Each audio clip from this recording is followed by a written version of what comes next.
skiers, I'm Jeff from SkiEssentials.com. I'm Bob. Happy Friday. Welcome back to our Top 5 Fridays ski industry news videos. Just acknowledge it right now. It feels weird not wearing a hat. I think you're fine. I appreciate the confidence. Also, what did we have up here last week? We had my unlimited boots. You had your boot on your foot. Yeah. I did not follow suit with these boots. Totally fine. But it just was fun having that boot in here last week, and we kind of were chatting after filming that Top 5 Fridays video, and we were like, let's try and put something in there every week. Yeah, props. Yeah. Props are fun. So this week we got 5 props. Gives you guys a little glimpse into what we're working on. Both of these skis just got mounted, gosh, in the last almost 24 hours, at least the last 36 hours. Yeah. So really excited about that. That's the new ARV 94 from Armada. Some really cool new sidewall technology that's supposed to increase durability. Yeah, it's pretty cool, like a tongue and groove system just in the press. And I think that's pretty clean thinking from those people. So my goal is to slide 1,000 rails and then let you guys know what they look like. What do you have, 5 today? I'm 5 in. 995 left? Yep. All right. I really want to. The countdown is on. And then we got the Elan Playmaker 91 there. That's going to be a lot of fun. And then over next to you, Bob, you got a Stance 96. Yep. Which we are really done with. So we'll have that review all ready to go for you on Monday. Really cool skis. Just lighten them up a little bit. Yeah, I mean, like day like today, they were wonderful. Totally. You know, fresh snow, good bumps, soft groomers. Yep. Like, admittedly, one of those situations where, like, when they said they made it lighter, my initial reaction was like, well, you didn't need to do that. Right.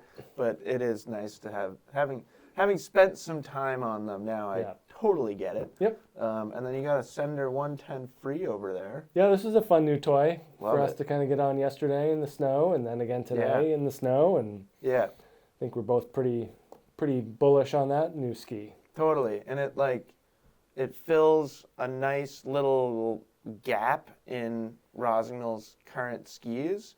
You know, like if you're looking at twin tips, the jump was from 98 to 118. Right. With like nothing in between. And the Black Ops 98's great ski, but you know, certain limitations to it and deeper snow. Yep. I think this is really nice, really kind of fits in between those skis and with the Sender feel. Right, like playing off of the 106 Ti. Yeah. You know, I think that's a good place to go. Or 104 Ti. I don't know which one it's closer to in construction. But we will report back with our findings. And then what do you got here, Bob? Lang Shadow 130. I've been playing around with this one on my feet. Probably have about 5 days in these boots, I would say. And just a really interesting concept. You know, this is definitely kind of the year of the boot technology from BOA to this, where they're using this dual pivot technology and, you know, a more springy suspension in the rear. Really kind of like, what I found is that they've tightened up the power band, so you don't have to flex forward as far in order to access the stiffness of the boot. It just kind of changes the way that you're driving into the boot. So I like that you just brought engines in as an analogy. Yep. Because we've heard a lot of mountain bike suspension analogies here. I like the power band reference. Yeah, you know, and that's kind of where I felt it. I didn't really feel like it's more like plush than my existing RS 130, but you can access that performance in a different way. Sweet. But yeah, pretty cool new stuff. And I almost think like they missed the mountain bike analogy with the suspension instead of like a high pivot design. Oh, sure. Right, because I mean that's what it is. It's a dual pivot. So like whenever you're talking about that high pivot in a chainring, like I feel like that's what this is, not a rear shock for your boot. Like the concept that's eliminating pedal bob. Correct. Yeah. So we'll see. You should write them a letter. I'll take it up with the marketing departments, the good people at Lang about it. I mean, like I got their contact info if you really. No, I don't. They want to go down that road.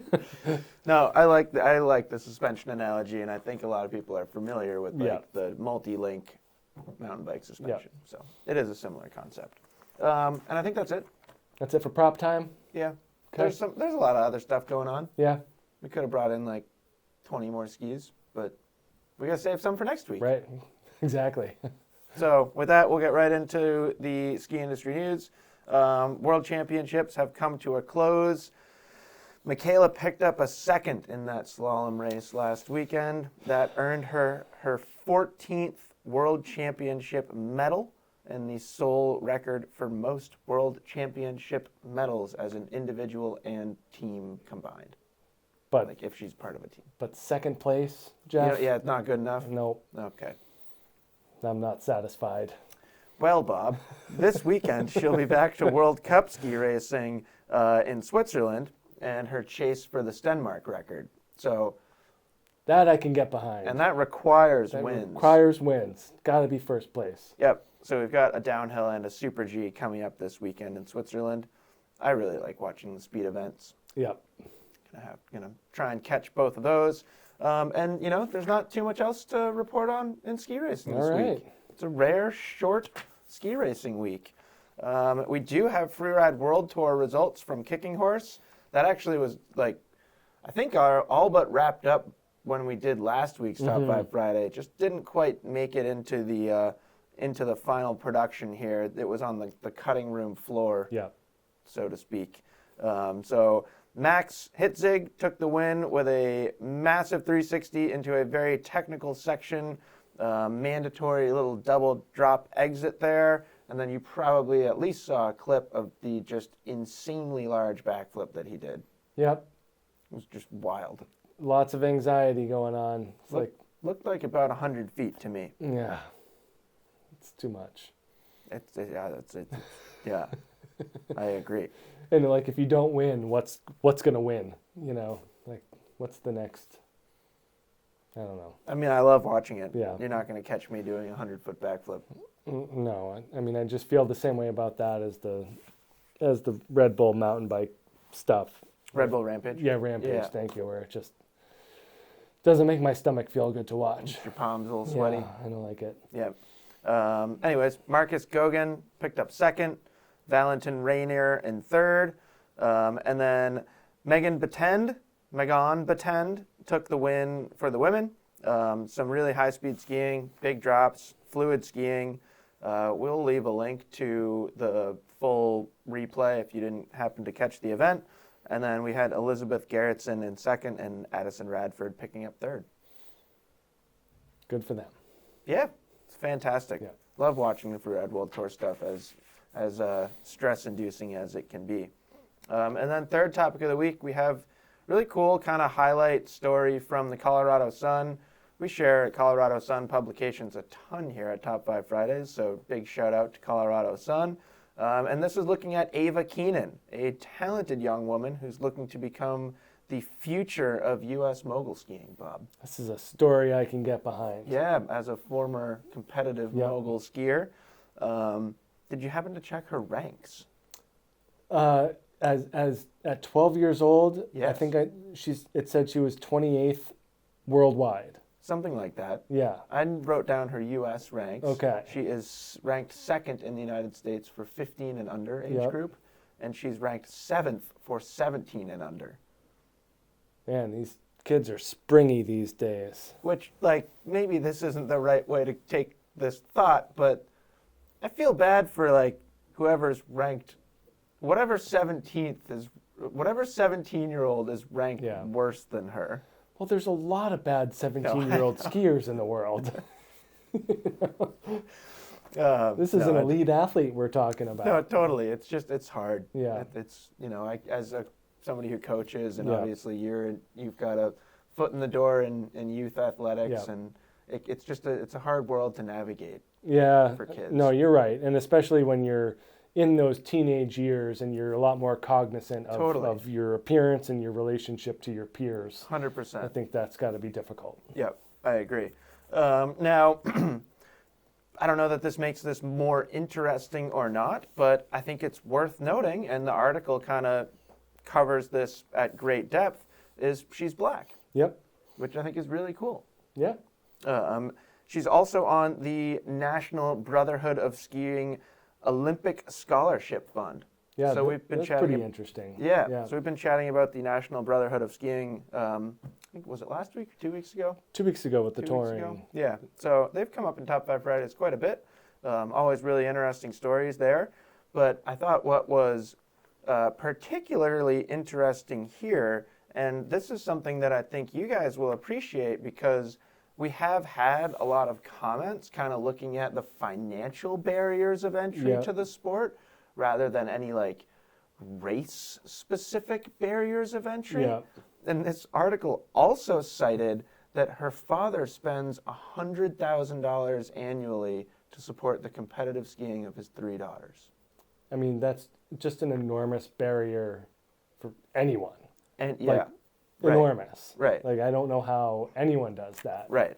It's incredible. So really interesting article, kind of painting a really cool picture of like, what it takes to like go down that path. And like, you know, in the back of my mind as the father of 3 daughters as well, like with 2 10-year-olds, like 2 years away from that. I mean, they're not going to be at that level in anything, but like. Well, not with that attitude. I know.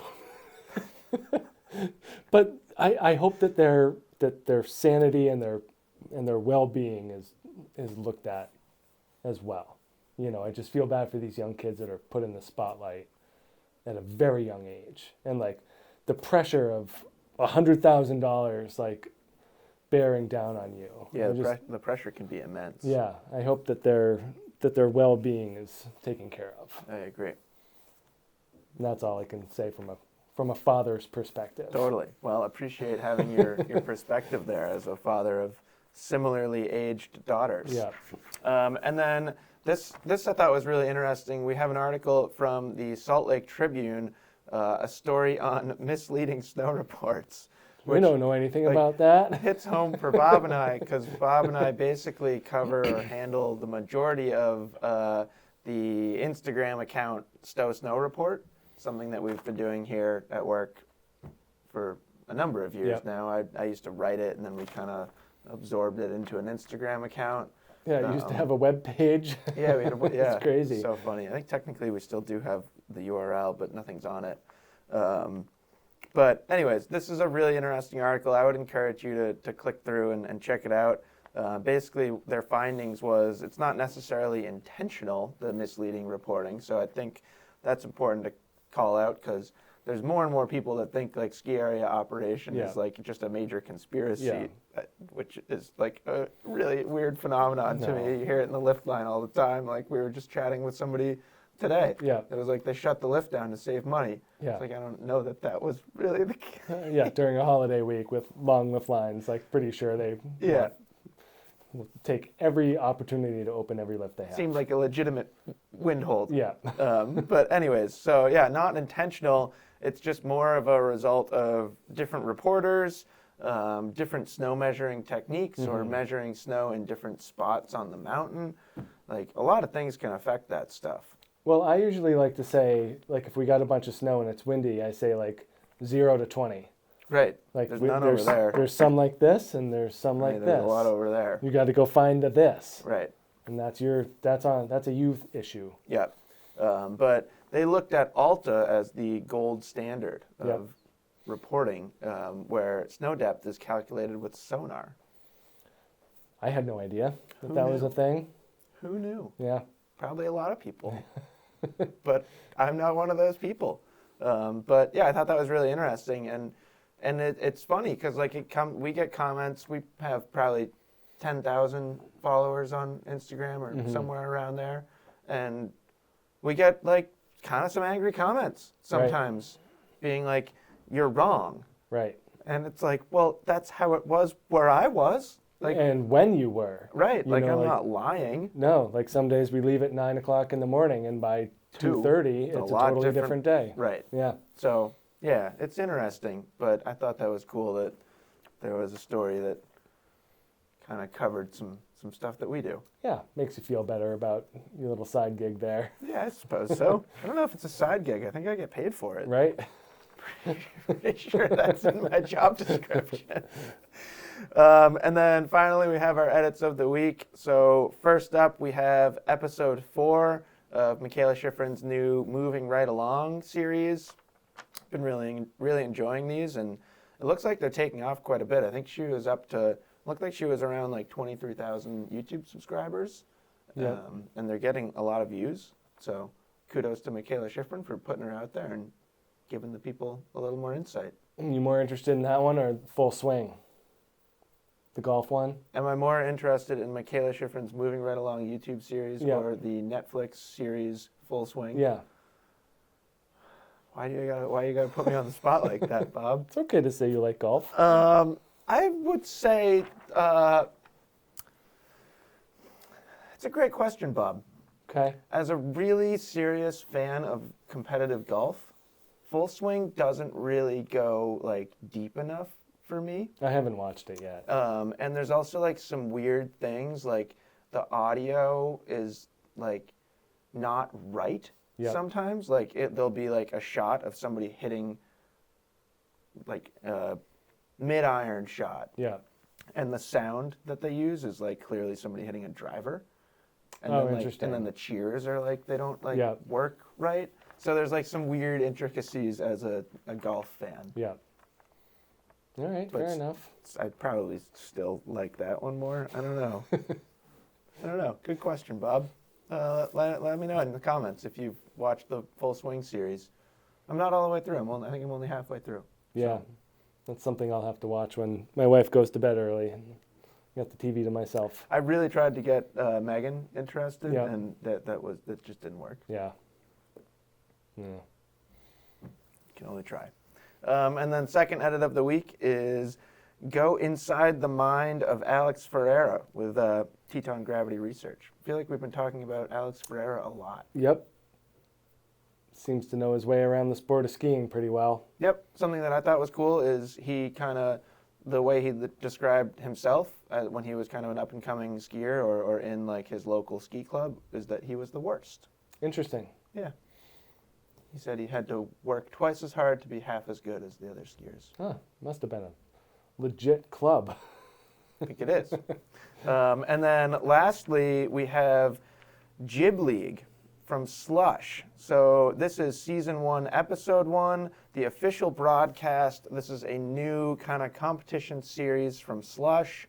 We have 15 invited skiers plus 7 that got in through open jams.